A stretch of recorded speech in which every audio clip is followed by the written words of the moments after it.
अस्सलाम वालेकुम गाइस, मैं हूं रिजवान और आप देख रहे हैं मेरा चैनल जनरल इलेक्ट्रॉनिक्स। भाई ये आज हम बात करेंगे टाइमर के बारे में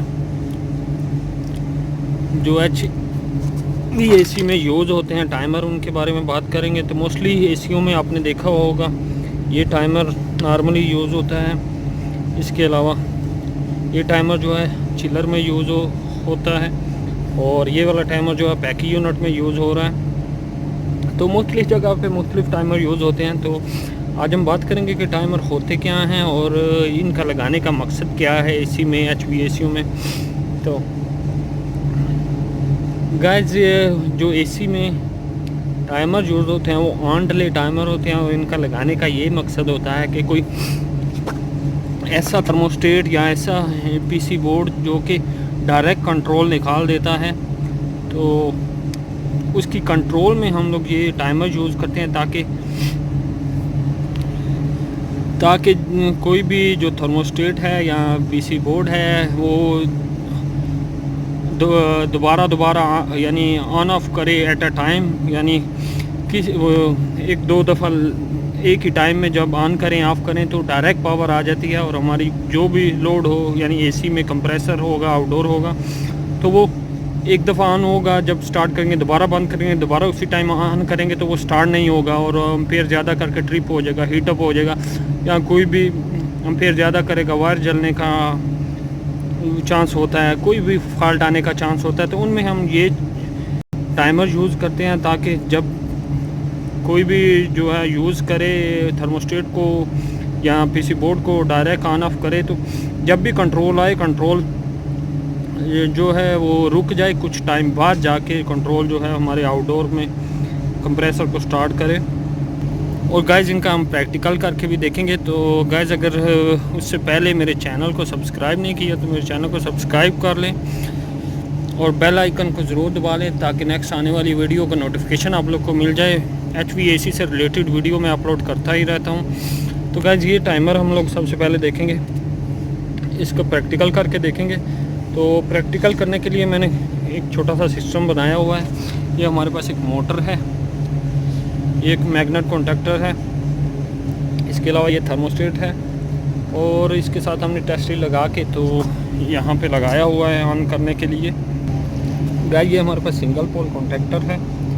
तो इसके कनेक्शन हमने कैसे किए हुए हैं, जैसे हमारे मेन लाइन डायरेक्ट न्यूट्रल जो है वो डायरेक्ट ये मोटर की न्यूट्रल के साथ अटैच है और ये हमारे पास इसका जो सिंगल पोल कॉन्टैक्टर का कॉइल है वो भी 220 वोल्ट है, इसलिए इसका कॉइल का भी एक पोल को न्यूट्रल डायरेक्ट गई हुई है, यानी न्यूट्रल जो है डायरेक्ट मोटर को भी चली गई है और कॉइल के एक पॉइंट को भी चली गई है।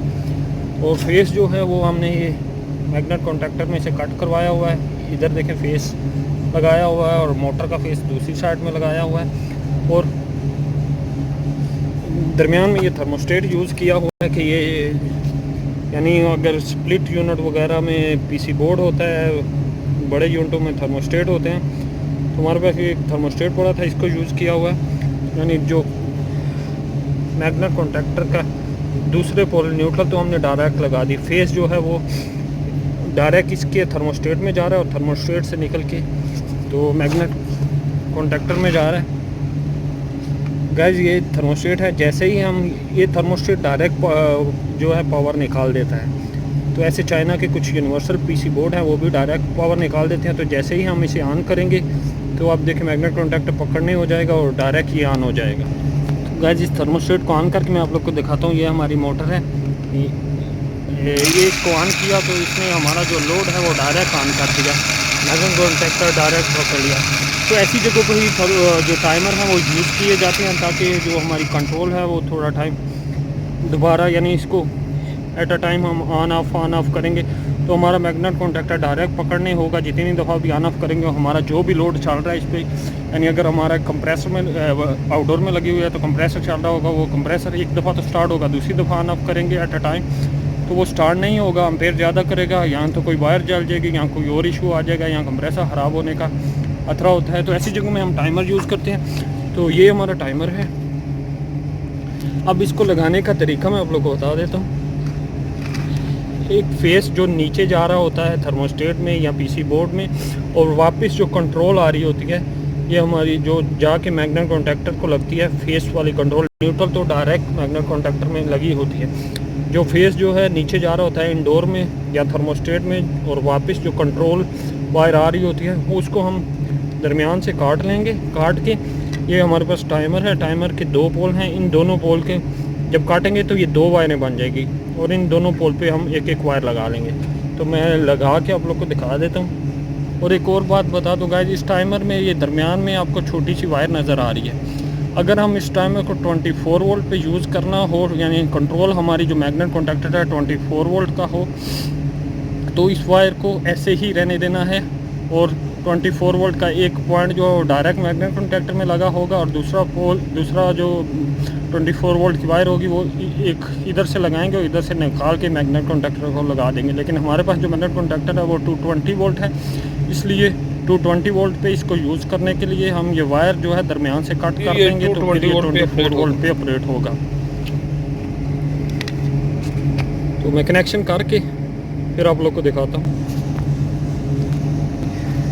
गाइस कनेक्शन हमने कर दिए हैं, ये आप देख सकते हैं। मैग्नेट कॉन्टैक्टर की जो वायर थी जो थर्मोस्टेट से निकल के डायरेक्ट मैग्नेट कॉन्टैक्टर को जाके लगी थी, यानी जो कंट्रोल की वायर होगी, आप लोग के पास जो कंट्रोल की वायर होगी उसको दरमियान से काट लेना है, और वो 2 यानी वायरें बन जाएंगी। एक पोल पे लगा देनी है, दूसरे पोल पे लगा देनी है, तो बस इसके कनेक्शन हो जाएंगे। वो मैंने वायरें लगा दी हैं, अब मैं ऑन करके आप लोग को दिखाता हूँ। इसके अलावा गाइस इस टाइमर के ऊपर जो है टाइम सेट करने का यानी वेरिएबल लगी हुई है 0.03 यानी 3 सेकंड से लेके 10 मिनट तक हम इसका टाइम सेट कर सकते हैं। तो मैंने 3-4 सेकंड पे सेट कर लेता हूँ।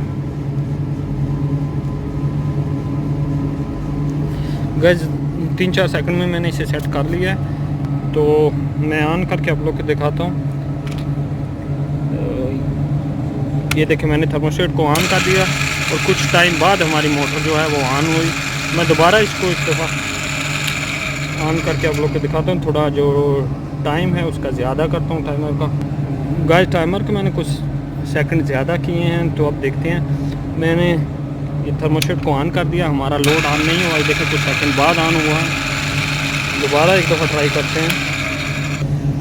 कुछ सेकंड मैंने और भी ज़्यादा किए हैं, 2-3 सेकंड, तो दोबारा एक दफ़ा देखते हैं। ये देखिए मैंने ऑन कर दिया, हमारी मोटर ऑन नहीं हुई, कुछ सेकंड बाद ऑन हुई है।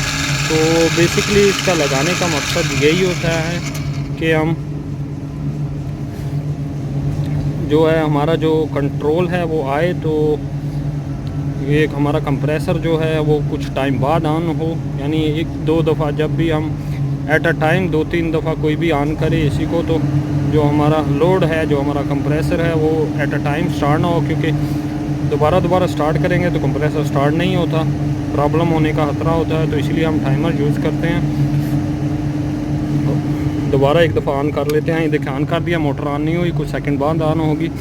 तो गाइस एक और बात का आपने ख्याल रखना कि ये जो भी टाइमर है उस पर आपने लोड ज़्यादा नहीं डालना, यानी डायरेक्ट कंप्रेसर को अगर मैग्नेट कॉन्टैक्टर नहीं लगा हुआ तो डायरेक्ट कंप्रेसर जो कंट्रोल आ रही है अगर वो डायरेक्ट कंप्रेसर में जा रही है तो डायरेक्ट यानी इसका वायर जो है काट के मैग्नेट कॉन्टैक्टर लगा होना ज़रूरी है, क्योंकि इस पर कंप्रेसर का लोड ज़्यादा होता है। और इसका जो टाइमर है उसमें इतना लोड बर्दाश्त करने के लिए पॉइंट नहीं लगे होते। ये देखें इसमें मैक्सिमम जो लोड है वो 1.5 एम्पियर मैक्सिमम है।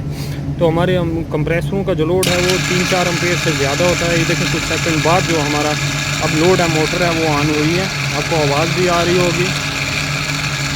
तो गैस टाइमर यूज़ करने का मकसद यही होता है। और मैग्नेट कॉन्टैक्टर की जो कंट्रोल है उसको इसमें से काट के यानी उसमें इसको लगाना है।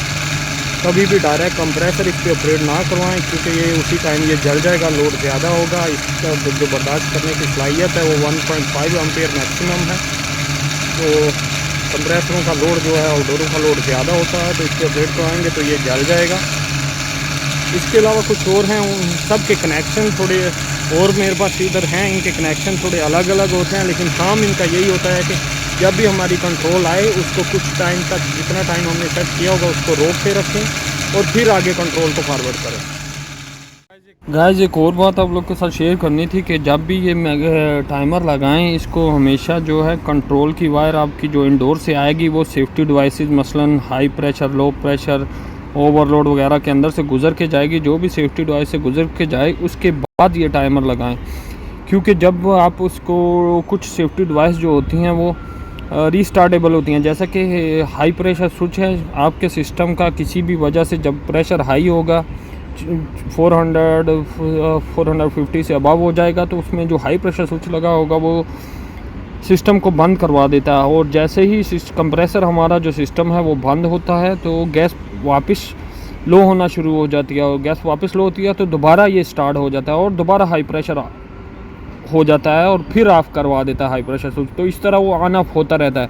तो अगर आप सेफ्टी डिवाइसेस के बाद लगाएंगे टाइमर जो है, तो फिर जब भी ये हाई प्रेशर स्विच से या किसी भी रीस्टार्टेबल डिवाइस जो लगी होगी उसमें से कंट्रोल जो है वो ऑन ऑफ होगी तो टाइमर में आपने जितना टाइम रखा होगा उसके बाद ही वो कंप्रेसर को ऑपरेट करेगा, या जिस सिस्टम के लिए लगा हुआ है उसी सिस्टम को ऑपरेट करेगा, यानी उसे कुछ टाइम मिल जाएगा। और टाइम मिलेगा तो फिर जलने का या ख़राब होने का चीज़ का जो यानी कंप्रेसर जलने का या जो लोड आपने इस पे ऑपरेट करवाया हुआ है उसका ख़राब होने का चांसेस जो है वो कम हो जाते हैं। तो इसलिए हमेशा जो है वो टाइमर को सेफ्टी डिवाइसेस के बाद लगाएं, सेफ्टी डिवाइसेस से पहले ना लगाएं, क्योंकि आप पहले लगाएंगे तो वो कंट्रोल जो है वो सेफ्टी डिवाइसेस में बाद में जाएगी। तो वो सेफ्टी डिवाइसेस अगर ऑन ऑफ होंगी तो टाइमर जो है वो कंट्रोल को रोकेगा नहीं, इसलिए सेफ्टी डिवाइसेस के बाद लगाएं। गाइस वीडियो अच्छी लगे तो लाइक ज़रूर कर दिया करें और शेयर भी कर दिया करें, और अगर मेरे चैनल को सब्सक्राइब नहीं किया तो चैनल को सब्सक्राइब कर लें, क्योंकि मैं HVAC से रिलेटेड वीडियो जो है अपलोड करता रहता हूँ। थैंक यू गाइस, अल्लाह हाफ़िज़।